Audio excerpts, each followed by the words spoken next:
Hello, and welcome to another episode of the Ozymandias Project. Trireme Transit, the newest and most reliable state-of-the-art time-traveling transportation service, is now boarding for all new and returning passengers. Now departing, present Ponderings. Next stop is Ancient Odyssey. Hey everyone, and welcome to episode 10 of the podcast. This is a wonderful little milestone for all of us at the Ozymandias Project. And to celebrate this milestone, my guest this week is none other than Janet Varney, an Emmy-nominated actor, comedian, writer, and producer. I was so excited that she was able to join me on the podcast, not only because she provided the voice for the iconic Avatar Korra on Nickelodeon's show The Legend of Korra, but also because of her background in comedy. Unfortunately, we got so wrapped up in our discussion that I completely forgot to ask her about Korra. I am so sorry, Avatar and Korra fans. Next time, I promise. However, I can't thank her enough for being patient enough to discuss Aristophanes and his famous ancient comedies with me. We also chatted about the cultural impact of growing up in Arizona, being pragmatic versus following your passions in college, and why Aristophanes' ancient comedies aren't done very often in the modern media. So take care. I hope everyone is staying safe, and I will speak to you all next time. Okay, so I just want to start by asking, what kind of childhood stories were you either really into, or did you have read to you, or maybe that you just discovered on your own?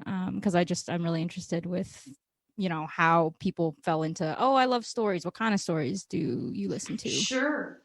That's a great question. I'm trying to think of being young enough to be read to versus reading on your own. I'm trying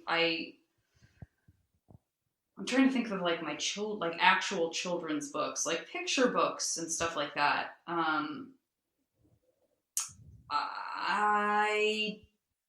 you're saying books, yeah, being read to versus I don't know why I'm talking. Because a lot of folklore and stuff was taught to me in school, or as part of kind of storytelling stuff.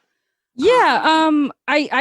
So I'm kind of gonna build up to that, but I'd like to just start with if you were read to, or if you were a little kid but able to read a really basic sort of picture book where there's two sentences on the page, but there's a nice shiny picture. It could even be a comic. I definitely started reading really early. I skipped first grade because I started reading I skipped kindergarten because I started reading in preschool, and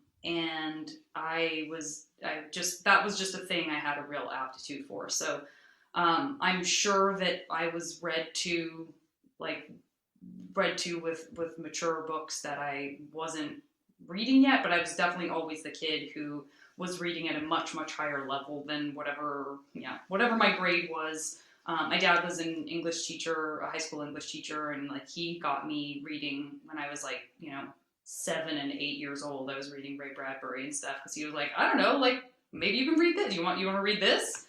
Let's see if you are interested in this. So I was definitely a voracious reader from a very, very young age, and so that was a huge part of my childhood. Even just being an only child and spending time alone and reading, that was definitely a huge part of my life. And then beyond that, I'm sure I know my dad must have read to me. Again, I just can't think of what would have been that in between stuff. I don't have a lot of memories of that. I think because I want to say that my grandmother had all the Oz books, the Wizard of Oz books, but they never read them to me. I just read them. So, but definitely reading and books and that kind of storytelling was a huge part of my childhood for sure. That's awesome. Yeah, I am young enough that when I was, I think, in either kindergarten or first grade, my dad started reading the Harry Potter books to me. Nice. I think they'd already come out for a couple of years, but I just wasn't old enough. And so he ended up reading like the first 3 books to me. And then I just kind of got to the point where I was like, okay, Dad, you're reading way too slow. You're doing the Sure. voices all wrong. Like, this is not okay. So then by the time he brought me the 4th book, I was like, please don't be offended, Dad. Please still love me, but I'm gonna read this by myself, okay? Oh. And so he was Was like, he okay with oh. it? Was he like, He was definitely okay because he wanted to encourage me to keep reading, but he was kind of sad just because he'd spent the first yeah. 3 books coming up with like very distinct, funny voices for each character. I love it. He wasn't sad because it was a rite of passage where he would miss spending time with his daughter. He was sad because his performative skills weren't being put to use anymore. Exactly. Oh yeah, he was definitely just like, oh, I don't get to do that, and he's like, okay. That's great. And it's so funny because I was like never a big theater kid, so I didn't get why he wanted to do it because I was always more into like sports and stuff. But my dad, all through college, like he was doing theater and stuff. So back then, I had no idea this was like central to his sense of it's connecting me to my past, my childhood. But yeah, so it was initially hurtful, and then he was like, okay, you know what? She's reading. It's fine. Just go in a corner and read. So good for him. Yeah, so that was really fun. And then I would say, so when you did actually get to school, then do you remember kind of what age or what grade you were when either nobody really had like a mythology class back then. People had like a regular history or something, but did any of your teachers like assign you fun folklore-y, mythological type books, or at that age were you like, okay, I can start going to the library in my school and I have some fun books here that look great, that you might have picked up? I definitely went to the library a bunch as a kid as well. I spent time with my grandparents in a smaller town in Arizona, like during the summer, and there was a library just like right at the town square. It was all very picturesque, but and so I would rent. I would check out tons of books at the library. It was definitely like, how many can my grandfather and I carry? Just in our arms. Like, I don't know why no one ever brought like a bag, but I feel like the limit was 10, and I would always check out 10 at a time. And then my libraries at the magnet schools that I was going to in Tucson when I was in elementary school had great libraries, and I feel also really lucky because the Tucson school district that I went to was very focused on the magnet program and on like creating a sense of a diversity, not just like ethnically, but also locationally, like, because Tucson is not a huge city in terms of population, but it's sort of sprawling, and so the bus system was definitely like getting kids from across town to be going to school with kids that they weren't just like growing up next door to, and because my first through 6th grade schools were in the historic barrio of Tucson, and it was a SSL ESL school. I had classes in Spanish. I was always being taught in Spanish as well as English, and there was a ton of both Mexican folklore and a Native American folklore that was incorporated into my whole learning all the way through junior high. And then high school was more of just like a traditional, basic kind of high school. It didn't necessarily have emphasis on those things, but those were really important to me.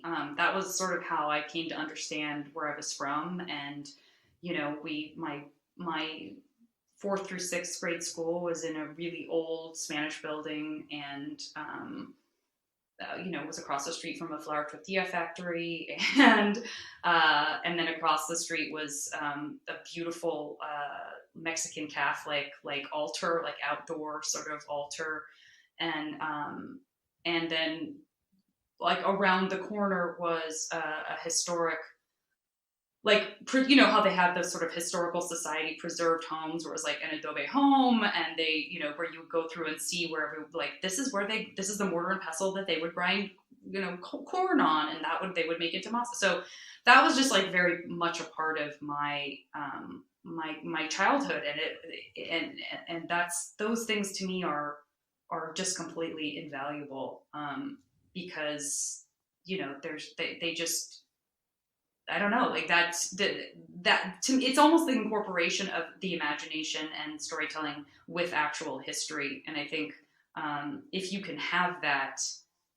there's something that sort of bridges that in a way that I think some kids don't get, where you just don't, there's not a strong sense of like the magic of history, or the magic of where you come from or where you live. It's more like, okay, there's, just use that, this is a bad example, but just to be like Harry Potter versus, you know, like that's so incredibly important. My life was full of that stuff as well, but there's something that it's like intangible about folklore that's connected to your community. Does that make sense? Yeah. Like any kind of sense at all? Yeah, no, I think it's really, really unique, just because of the fact that you got to grow up in a really unique place where there is so much of that like cultural heritage baked right into the community. Because I can tell you from growing up in Chicago, I love my home more than anything. I don't think I'd want to live anywhere else in the country except for here.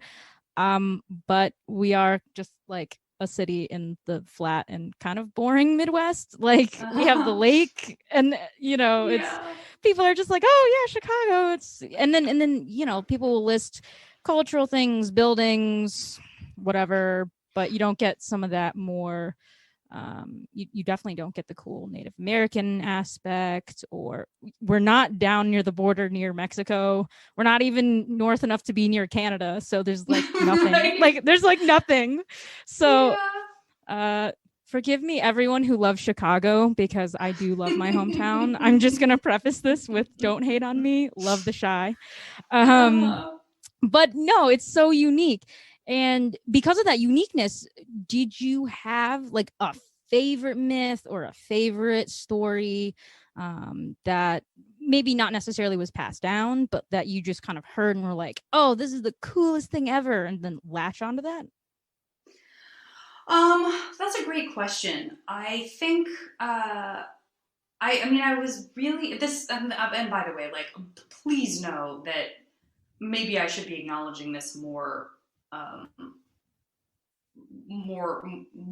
like upfront, but I absolutely recognize that, like, I'm a blonde-haired, blue-eyed, like, Anglo girl, which is not something I ever really wanted to be or cared about. But that doesn't mean that I don't also have, you know, understand that there was like accidental privilege that comes with that, in a way that, you know, I don't feel great about, nor do most people. But you know, I especially, it was very much something that I didn't understand until I was getting a little older, because I was in an environment that really was the sort of ostensible great equalizer. You know, it was like, I got lice too. I always had lice. Like, we all sort of, you know what I mean? Like, there was no, I just didn't have a sense of like, oh, I'm special. I also come from absolutely no money at all. Like, I got, you know, had to collect food stamps with my mom for a time, and when she was, you know, just couldn't find work. So, but, you know, but there's also this like, you know, irrefutable empirical fact that I look the way that I do and I live in the country that I live in. So, all that being said, in no way would I ever want anyone to think that I was like interested in culturally appropriating something in an inappropriate way. And you know, no part of me wants to like try to own or embrace something that's not part of my literal genetic history. But also, it needs to be okay to have these conversations and to be honest about the fact that, like, that is what I was raised with. Like, I loved Las Posadas. That meant as much or more to me as anything that was traditionally just like Christmas. So those things are, you know, those things are just like part of my nature versus nurture, my nurture core includes all of that. And I was also really, I was like, I loved Native American culture. I loved learning about the Hopi and the Navajo. In Arizona, my family is like bleeding heart liberal, and so it was ingrained in me from a very young age what happened and what people did to Native Americans, and what the res is like, but what many of the traditions that they held on to, and we would go to like powwows, and we would go to things that were open to the public where there would be rain dances and people making kachinas and all of this kind of stuff. And to me, again, that was really, really meaningful to me. And like, even when I was at San Francisco State, I interned at the American Indian Film Institute, and I was a theater major, so I couldn't have a minor. They don't allow you to have a minor, but it would have been American Indian Studies. And again, like, there's just a lot of stuff. I guess what I'm trying to say is, like, unsurprisingly, real culture and heritage was more interesting to me than like my sort of being an American white mutt background. For better or for worse, that was just like how I was as a kid. So all of that stuff really made an impact, particularly with sort of the landscape of Arizona and origin myths, and the idea of all of that stuff, like the origin myths, mythology through so many different cultures, I think is so wonderful and fascinating. How things were explained before science was as pervasive as it is. Yeah, and so because I guess there was so much of that baked into your community then, when you were in school and they were teaching history, was kind of that just baked in, so you did get this wonderfully cultural sort of historical experience, or did they sort of stick with the normal Greco-Roman European influences, or did they mix them together? That's a great question. I think I haven't given that much thought, so I don't want to misspeak, because heavens knows, like, there's so much I don't remember that I'm sure someone I went to school with would be like, Janet, you're an idiot. Don't you remember that blah, blah, blah, blah, blah? But my instinct is to say that they were separate. My instinct is to say that we were taught the conventional, like, ho-hum, hey, the Civil War was about this, hey, World War I was about this, blah-de-blah. And that the emphasis on local heritage was kind of its own thing. But I don't feel like there was, I would love to say that there was like a sensitivity to an interaction with like a more broad sense of true history rather than Greco-Roman history. But I don't think so. I think it was like, that's that. And then we also make sure to, like, enrich kids with this other stuff. But I don't really feel like there was that much crossover. Oh, that's a shame. That would have been a great opportunity, just because of its unique location, which is not something I'd get here in Chicago. Yeah. So hopefully, maybe in the future, that'll change, because that's a great opportunity. Agreed. And then when you eventually went to college, was there a mythology class offered? Oh, I'm sure there were mythology classes offered. Did I take any mythology classes? No, I didn't. I don't think. Again, I was like, so much of it becomes theater oriented, and certainly there's like theater history and there's mythology that's part of theater history, insofar as obviously like the Greeks were very theatrical and were, incorporating some of their mythology into the plays that they were writing and stuff like that. But I don't think I ever took like a straight up mythology class. And again, like, I really could be wrong. I've tried so hard to remember, but it wasn't. But it did. I took all kinds of like sociology / like philosophy, all these things that kind of crossed over into where there was like a great kind of crossover from like sexuality and the law and like ethics in film and all that stuff. But I don't think I ever took anything that was just like straight up mythology. Huh, okay. Well, okay, this next one's kind of a two-parter, and I promise I'll do my best to tie them together. One, I would say, do you remember any kind of mythology or classics in general courses or any ancient world courses being offered, one, and then two, if you knew, because they were extensively advertised, would you have wanted to take one or more of them?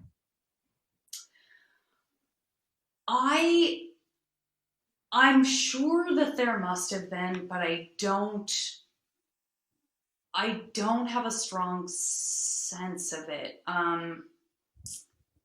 Again, like by the time I was in college, there was a degree for me of what am I doing? What am I going to do with my life? Why would I ever think that majoring in theater would be a good idea? I already know that I'm never going to make any money doing it. There was just a lot of like angsty, like what are my general education requirements outside of theater? How do I get them done?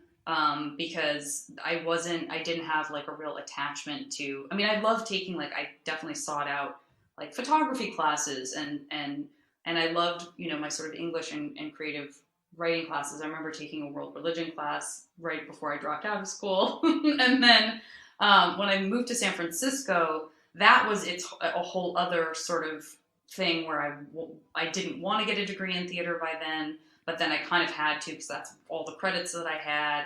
So I just didn't have a strong grasp of what was available to me outside of what I had already studied or what fell under a certain requirement that I could like check off a list.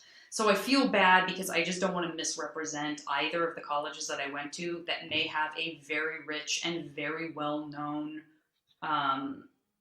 ancient worlds, ancient mythologies from all over the world. They may have programs like that, and I just wouldn't necessarily know about them because I was so in my, going on my track. Do you know what I mean? Yeah, yeah.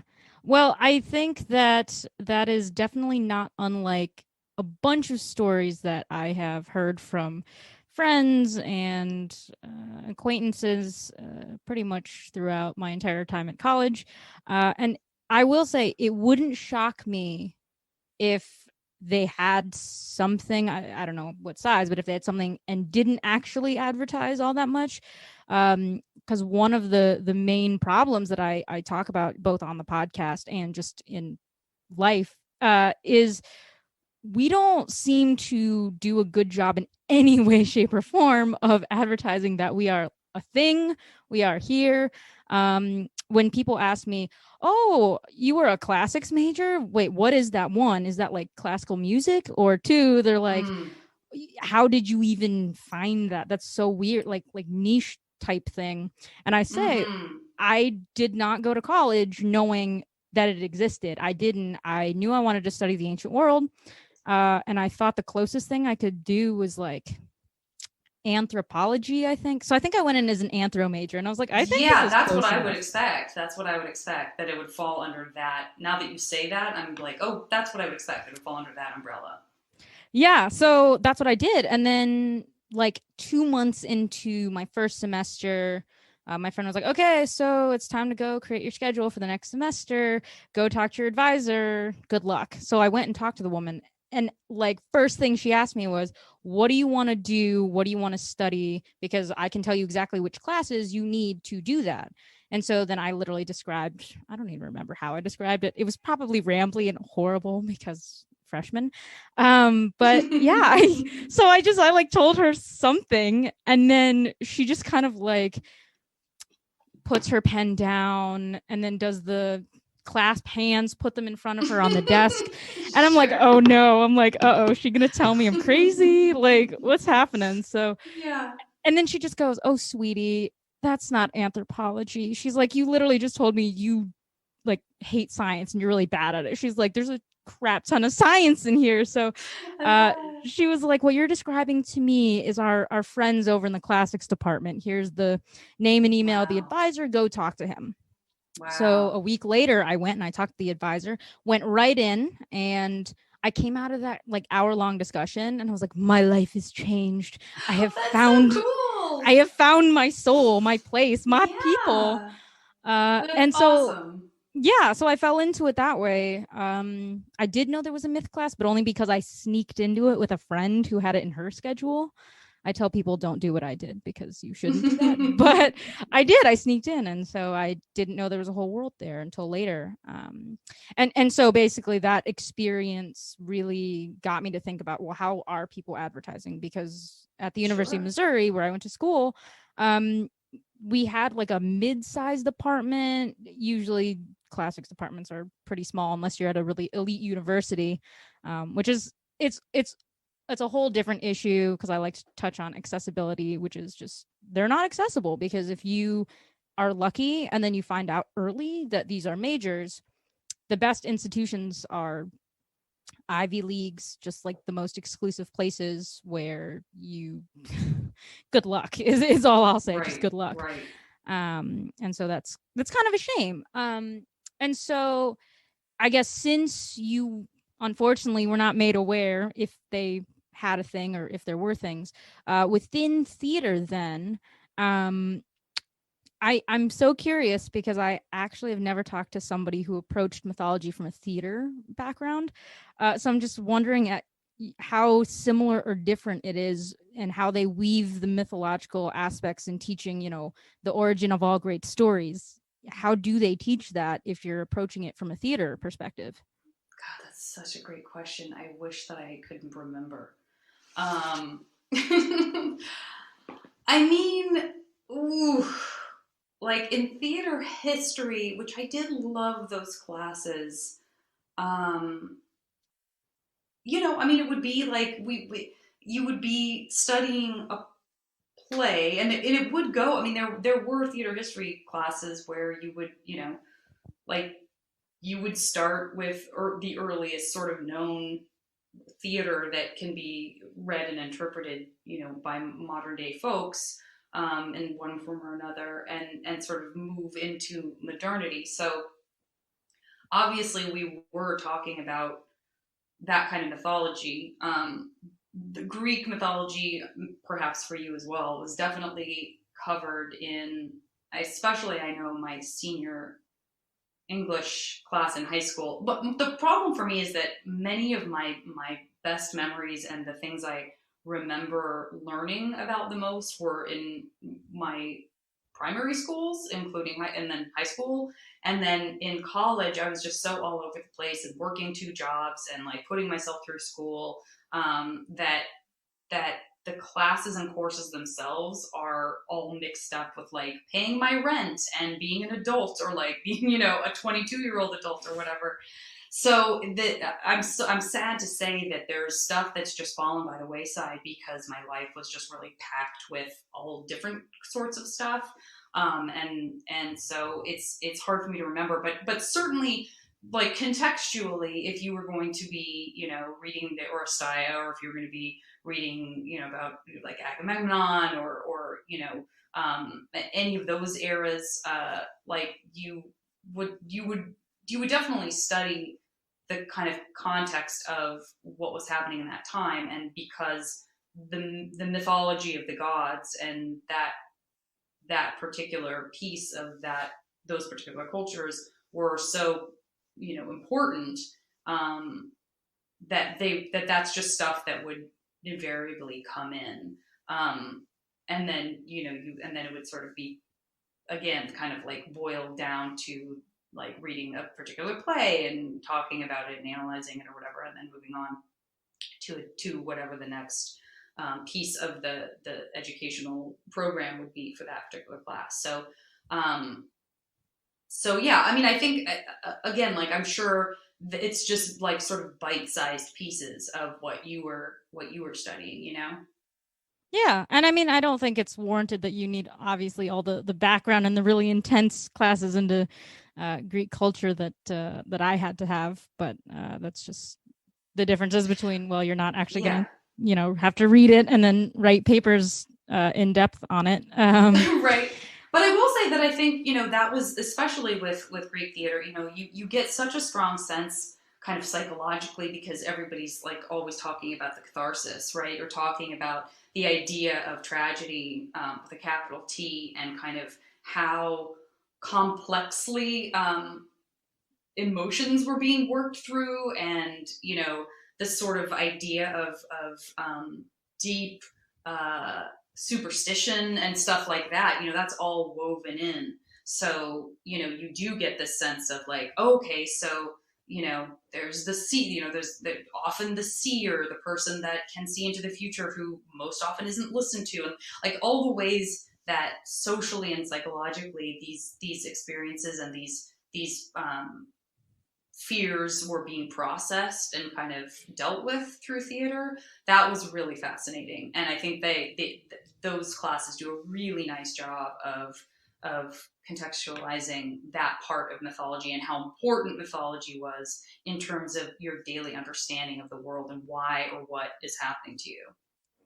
Yeah, I honestly wish that if I'd had time, I probably would have gone back and taken some theater classes at Mizzou, just out of sheer interest to see if there was any crossover, no matter how big or little. It would have been really interesting. But I was really wrapped up in what I was doing, so I did not have the wisdom to think about that. No, that's great though, because so many young people don't find that thing, that they hope that they maybe will find in college. They don't find that yet.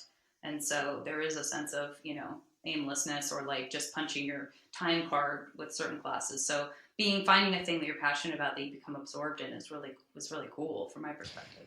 Yeah, I will say I felt luckier than a lot of my friends who would change their major like 4 times because they just like, I felt so bad because I would talk to them and then I just would see this like look of silent desperation on their face where they were convinced that they had to be like a financial planner or an accountant or something, but they were just miserable doing it because they were like, yeah, I'm going to make money because my parents told me I have to make money. I have to support myself. I am miserable. And I'm like, I'm so sorry. Like, I don't know what to tell you. Like, I don't know. It's real. I also realized that I did also have a relative degree of privilege. My dad was able to pay for all 5 years of college, so I luckily escaped without massive student debt, which is a privilege that I think, like, oh gosh, I don't know what I would do with debt at this point. But at the same time, same. Like, same. It was like, what? How would I ever? I just did not have a bright enough sense of what my future would be that I felt like that I could possibly take on debt. That was terrifying to me. And honestly, sometimes I sit here and I think, would it have been different if I had to pay my way through college? Would I have felt secure majoring in something for 5 years that I was like, this is like crazy hard to get a job if you stay in the field? I mean, I have no idea. That's a good question. I mean, because I was putting myself through school, and I that's exactly why I was like, what am I doing? Theater, I'm so sure. Sometimes I would sit there and say, I wish I had a talent like that could at least translate to being good with people, though. Theater is not easy to make it in. I have several family members who either minored in or took classes, and they were even like, I don't think I could make it. So props to you for kind of being like, I want this, but also like, okay, I'm going to be pragmatic just so I can make sure I get through and know what I'm doing, and then if I want to go back, I can do it later. But maybe you'll remember, maybe you don't, but when you were doing theater in college, do you remember doing any plays, shows, whatever, that were directly based off of like a famous myth, book, play, something? That's a good question. I didn't do anything. I don't think so. I didn't do anything. I know I didn't do anything Greek. I only did one Shakespeare play, which obviously isn't based on myth anyway. I mean, that was just like right out of his brain. That particular one. I mean, I don't know. There probably are some Shakespeare plays that are like loosely based on Greek myths or whatever. But I really wish I were a Shakespearean scholar right now so I could speak to that. But no, I don't think so. I can't think of anything. Mm-mm. Not everyone does. I mean, all schools are different because some definitely, I've talked to friends who are like, oh yeah, we strangely avoided doing anything based on, an old Greek or Roman myth or show. And I think that was a deliberate choice by schools because it's kind of like some Shakespeare's where it's so overdone, that Right. everyone would kind of be like, oh, yet another Romeo and Juliet. How great. Right. So I can understand maybe not wanting to do that. But at the same time, I don't know. I'm like, but that's kind of the origin of some of the best stories ever told. No, I agree. And it may be that some were done. But yeah, I didn't. I did not. I was not a part of any. And so, kind of moving then from those college years, we're gonna just kind of hop, skip, and jump over the part where you were not acting. I'm sure that's a really interesting part of your life. Don't worry, it's not that interesting. Okay, well, okay. So I won't feel too bad. But kind of after you got back into acting, did you get to do any kind of work that was related to, based on, involved with any kind of mythology or folklore once you were in the working world? Another great question. Like actual pre-existing, non-recently world-built mythologies. I'm trying to think if there has been anything. Oh, good. Nothing is springing to mind. I would say in particular because, when you sort of end up in comedy for the most part, then that stuff really doesn't come into play. But I don't know. That might have been something if I had like looked on my IMDb page. not that like there's tons of stuff that you do for friends or for other people, or that just never airs and never ends up like being acknowledged by anyone except the people who were in it and like the network who paid for the script or whatever. But I'm hard pressed to think of anything. I mean, like, it would be very handy if I was like, remember that movie Hercules? I was in it. Like that would be very handy. But I'm definitely not boring. I can't think of anything. That's okay. I mean, I feel like if you're going into like, I want to do dramas or some long mini series, I guess that maybe would make more sense. I have no idea. I don't know. But I'm going to take this great opportunity because you mentioned comedy, because I know that's a huge part of your career and your life as well. And so I'm going to start and say, okay, well, one, I sort of disagree that the classical world doesn't mix perfectly into the comedy world, because there are so many great Greek comedies that I would love to see brought to life, either through like a sketch comedy show, through TV, through film. And it's, when I read them sometimes, I'm like, why has no one done this yet? So it's kind of perfect that you're in comedy, so I can kind of ask you, are you familiar in any way, shape, or form with any of Aristophanes' plays? Oh, for sure. There's no way that I didn't read some Aristophanes in college. There's no way. Now, ask me to name what I read, could not do it. But the minute you said Aristophanes, I was like, oh, yeah. Like, there's definitely, because we were also looking at Commedia dell'arte and like, when French comedies. So that would be something that we started off with, as like one of the earliest forms of comedy for sure.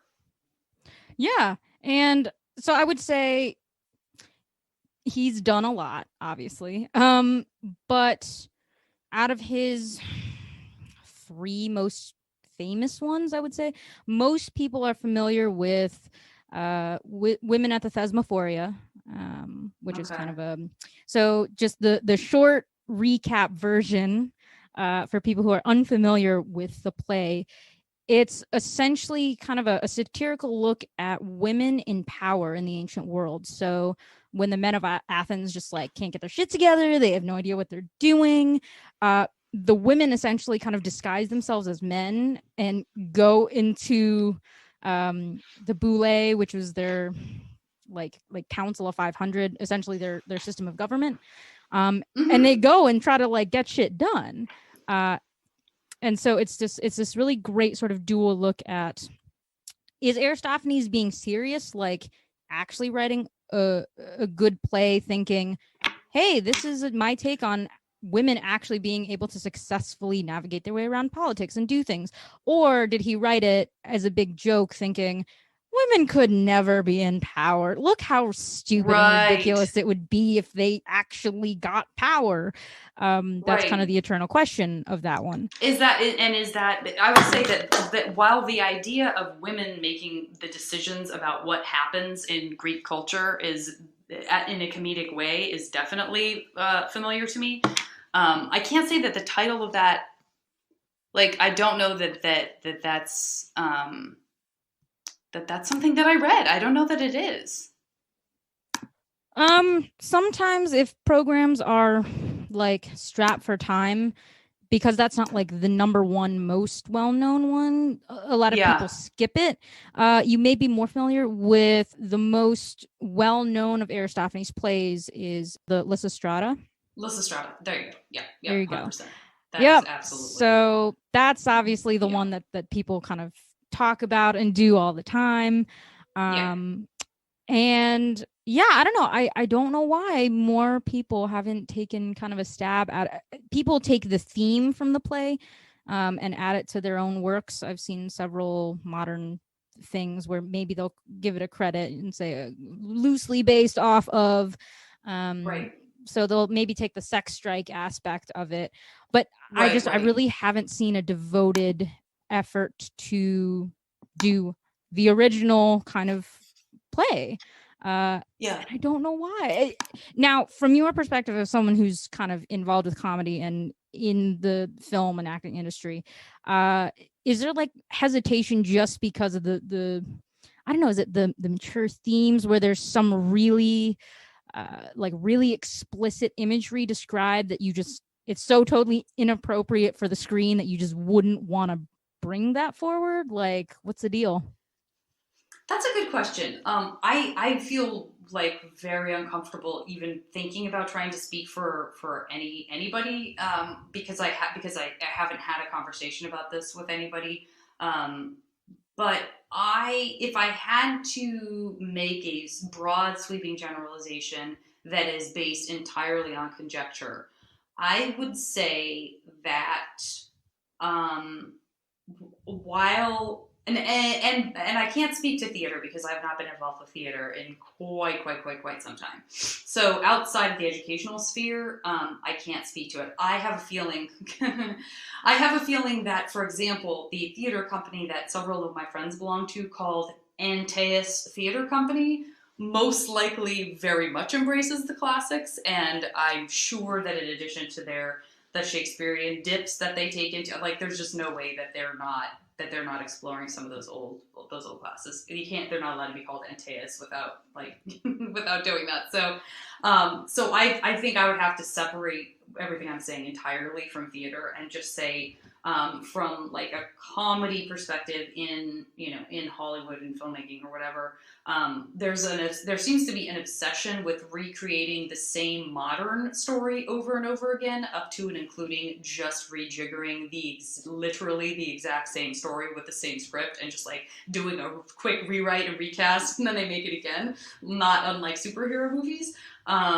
There just does not seem to be a whole lot of interest in exploring classics in a commercial sense. And I think that it's probably for a pretty cynical reason, which is like people think that no one is interested in the Greeks, or people think that no one is interested in, that it's very art house or it's very indie, and that it's not commercial and it couldn't be made commercial and people wouldn't care about it. That's what I think again, total conjecture, but based on the rest of the cynicism I have about this business, that fits in nicely with that. Which is super sad because it seems like maybe only the sort of weirder ones or the ones that are just not as famous, as sad as it is to say, people just don't want to take a chance, because there are great Greek stories that we do kind of try to attempt to create and recreate. I mean, the Brad Pitt Troy, right? And then Netflix just did the new Troy Fall of a City, which I was like, okay, so you basically took everything from Troy, changed some of the things, made it a little more historically accurate, and then made it into a 8-episode miniseries, you know, like, okay, we've seen the story a million times. So, and there's so much of just Greek and Roman and Egyptian myth that's sprinkled in throughout the culture, that I guess sometimes you can actively be like, oh yeah, that's totally based off of, or sometimes it's kind of slipped in there. I know with the Harry Potter books, I don't think people realize how much myth is like crammed into those books, because they only see the, oh well, he dies at the end, so he's kind of like a Jesus figure, right? Or this, that, and the other thing. And I'm like, that's like scratching the it's like I gave you a toolbox and all you want to play with is a nail. Honestly, it's so sad. Right. I took a whole class in college. It was like a Harry Potter and religion class, and so we got to learn all the different sort of religious but also mythological aspects crammed in there. Everything from how she put the names together to the materials that you would need for the different wands and the trees. It was like really complicated. Sure. I can't even begin to do it justice, but it was one of my favorites. I would love that. I would love to find out more about, like really getting into the weeds on where a lot of stuff was pulled into contemporary cultural stuff that people now just attribute to the contemporary, I think that would be really fun. Yeah, and actually, as it happens, a professor friend of mine actually does teach a Harry Potter class at DePaul University here in Chicago. I think it's shifted to online, so anyone can try to take it or audit it. Well. For anyone interested, please take the class. Support an amazing friend and professor of mine. She's amazing. But okay. There are obviously other contemporary things that have been created that people have tried to maybe bring to life and maybe done an interesting job with. Are you familiar with the Aragon series of the Percy Jackson books? Yes, but I'm familiar with them slightly. Like I don't think I've seen. Wait, is that How to Train Your Dragon? No, that's totally different. No, yeah, Percy Jackson. It's the Rick Riordan book series. Yeah, I've never read it, and I've never seen any of the. I don't think I've ever seen any of the movies. I wouldn't. It's not an endorsement of it. Noted. But they will generate many conversations. But those are really fun, and honestly, those are kind of some of the materials that I've noticed have brought more students into the field because they would read them. I read them when I was in 7th and 8th grade, I believe. That's when the first 1 or 2 had come out. So they were kind of great to just sort of whet our appetites for, hey, this is really cool. Like, and it's really funny too. I mean, it's told from the perspective of like a 12-year-old boy. So it's written with all the humor you would expect from a 12-year-old boy. Sure. So yeah, there's so many great book series that I would hope that one day would get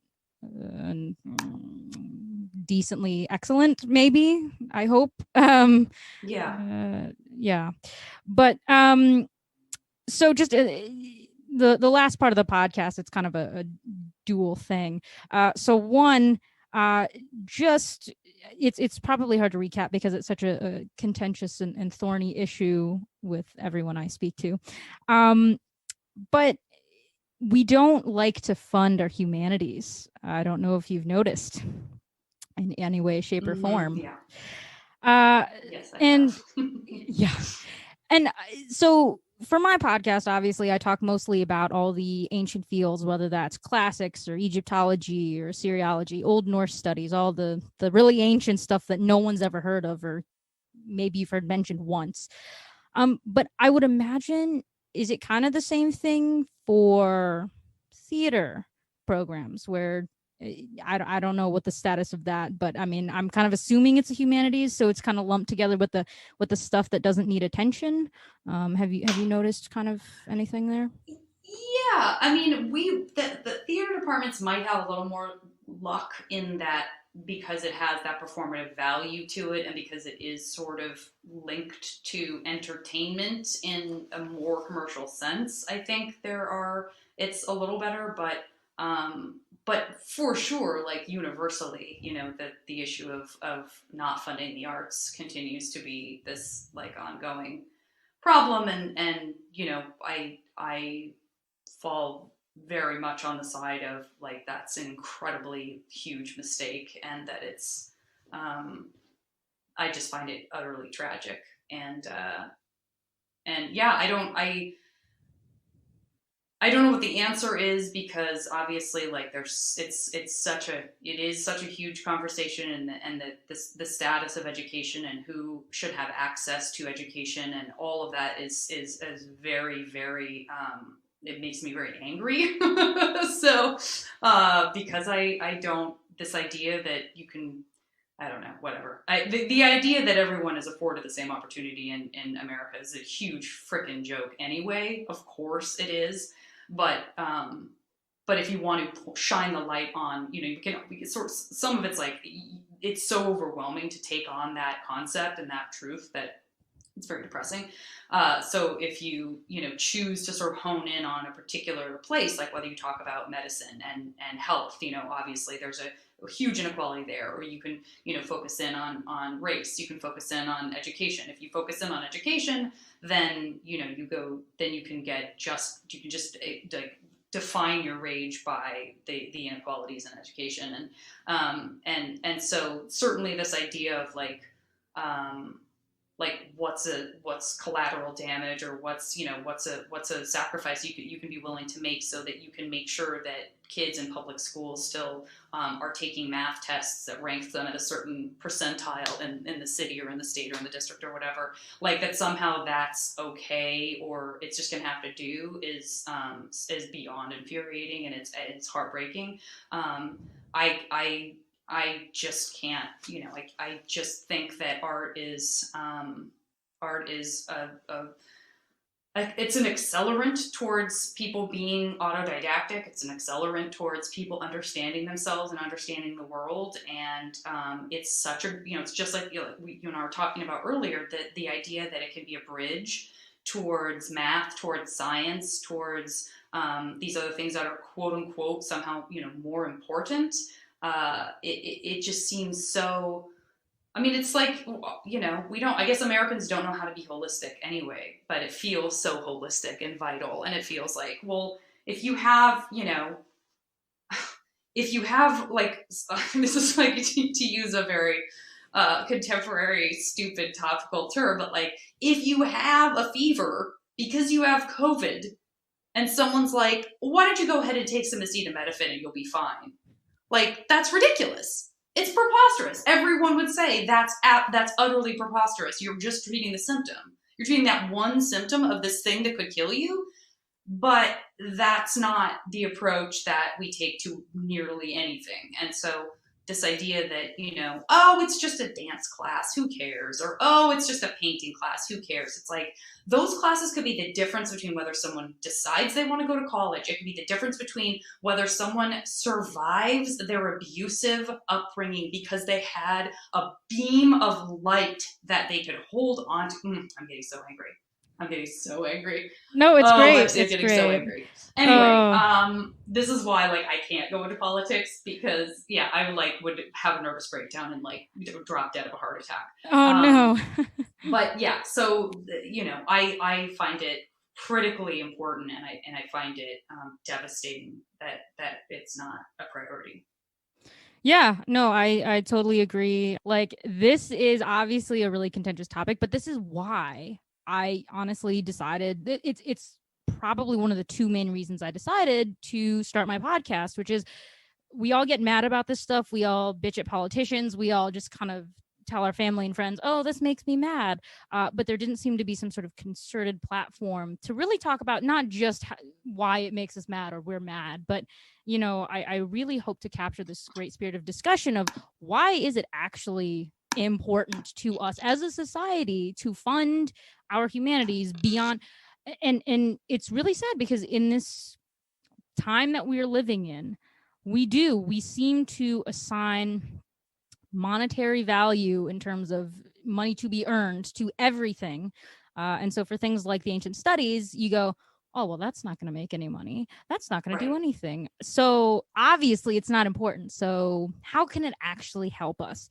And so my response to that is, well, as someone who studied classics, who was in the ancient world, I can tell you right now, you know, what would you say if I said, okay, look, we're living in a pandemic right now.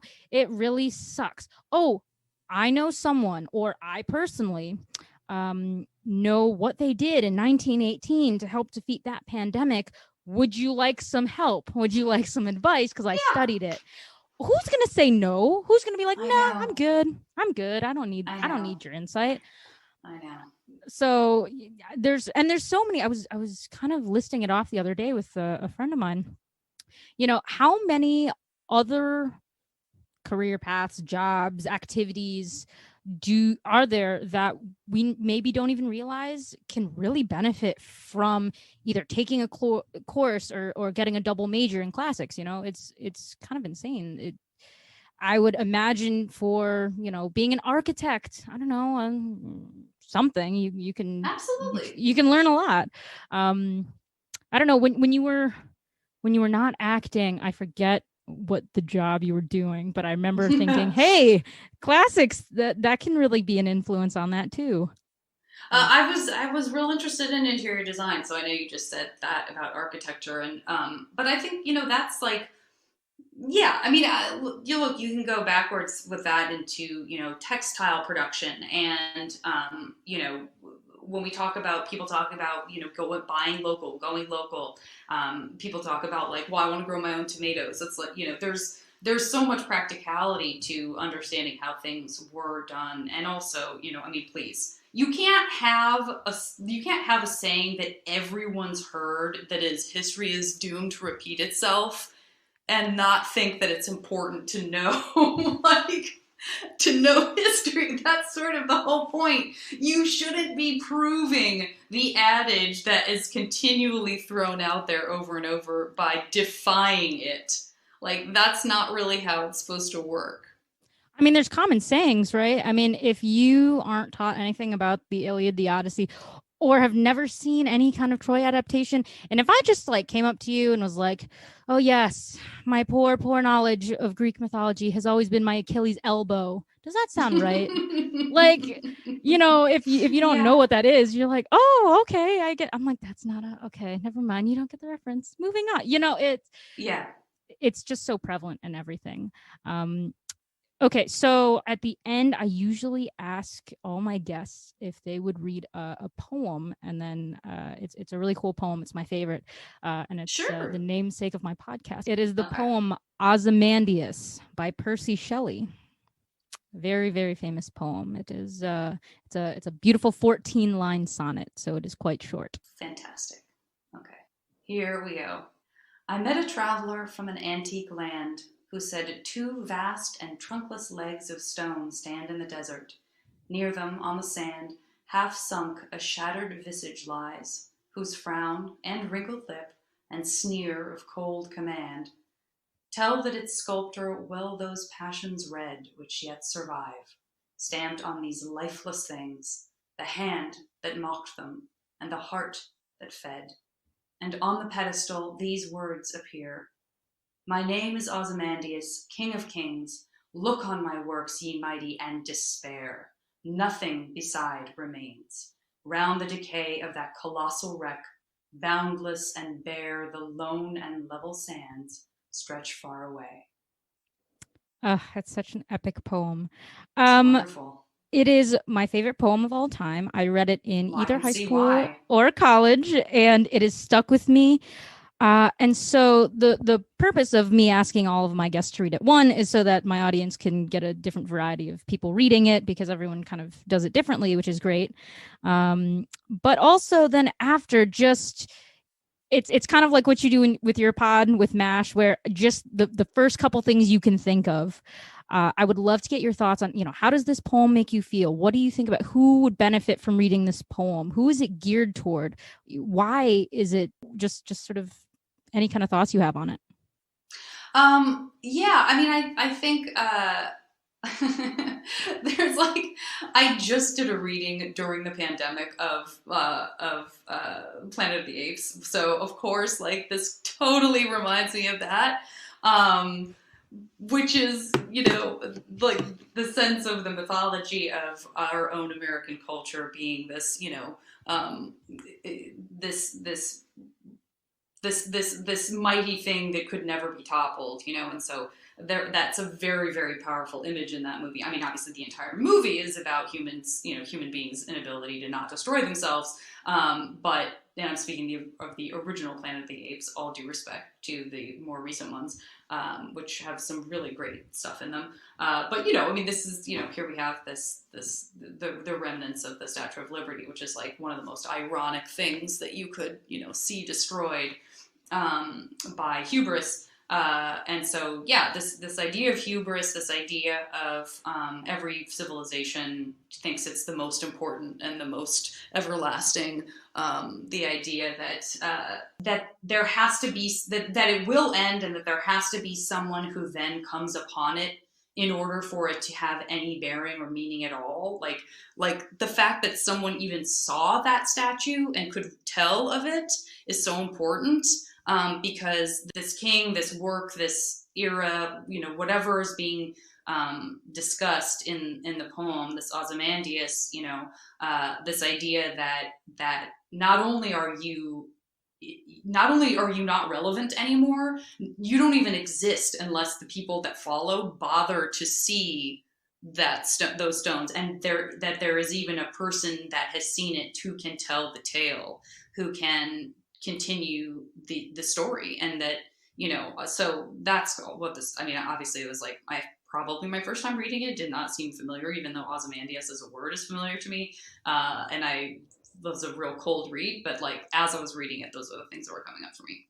Yeah, no, that's exactly kind of what I was looking for. Just And it also reminded me of a Canticle for Leibowitz, which is one of my favorite books. Have you ever read it? I have not. You should read it, Lexie. But you should read it. It's made for you. It's like made for you. It's basically a classic that is, a modern classic. I mean, the whole idea, of course, is like, monks that we bomb ourselves all the way back to ancient culture, and that monks are keeping the history of the world alive, but that it's a very dangerous history to have, so it has to be very closely guarded, because the fear is, if we have this literature that tells us of our past civilization, then we will strive to recreate it, and then history will repeat itself, and we'll just destroy ourselves all over again. It's a great book. And and the whole, it's in 3 parts: Fiat, Homo, Fiat, Lux, Fiat, Voluntas Tua. And it's each one takes place in a much later era from the last, and by the end there's a very, very strong tie to the Yeats poem Slouching Towards Bethlehem. It's a great book. Okay, you might have an assignment. I was like, you might have to remind me, because I'm gonna forget the name, or I don't even want to attempt to spell that without checking that. Please do, because it sounds like something fabulous that I do actually really want to read. Yeah, I love getting suggestions. What else am I gonna do while in quarantine other than read books? I have a pile of unread books on my desk. But yeah, no. So I love the poem, and it reminds me of, it's really the ephemeral nature of political power. I mean, I don't know. So since you are unfamiliar with this poem, which I love to see who is and isn't with it, I will tell you, Ozymandias is actually just the Greek name of the pharaoh Ramesses II, who oversaw pretty much the most prosperous, wonderful Yeah, this all sounds very period familiar.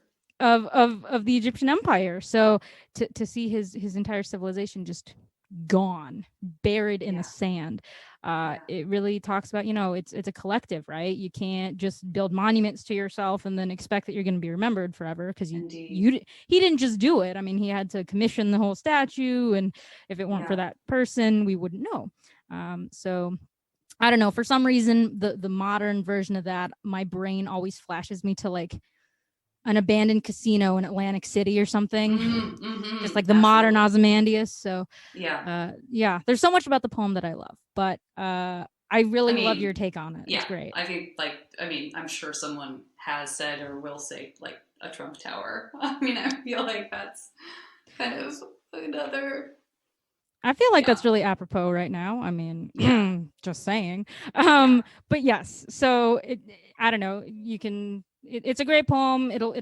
It sticks with people. I've tended to find that some people who've never read it will come back to me in a few days and be like, "I thought more about it. Oh my gosh, I wish I had more to say." It's a great poem. Great. So, but anyway, I'll have to send it to my dad, because my dad's as I've said, he was a teacher, and he's a huge poetry, history, and classics wonk. So. Oh, yeah, for sure. I mean, honestly, I say send this poem to anyone. I mean, anyone will benefit from it, whether or not you're very familiar with the ancient world. It's very descriptive, and it's timeless. I mean, I think the mark of a good poem is it kind of is applicable to any time, right? Yeah. Oh, absolutely. Yeah, absolutely. I wanted to thank you just once again for joining me on the podcast. It was so fun to be able to talk to you for a little bit. This was a joy. I really appreciate it. While we're trapped. It was very fun. Yeah, it was very fun. Trireme Transit is now departing ancient Odyssey. Next stop is present Ponderings. I met a traveler from an antique land who said, "Two vast and trunkless legs of stone stand in the desert. Near them on the sand, half sunk a shattered visage lies, whose frown and wrinkled lip and sneer of cold command tell that its sculptor well those passions read, which yet survive, stamped on these lifeless things. The hand that mocked them, and the heart that fed. And on the pedestal these words appear: My name is Ozymandias, King of Kings. Look on my works, ye mighty, and despair. Nothing beside remains. Round the decay of that colossal wreck, boundless and bare, the lone and level sands stretch far away.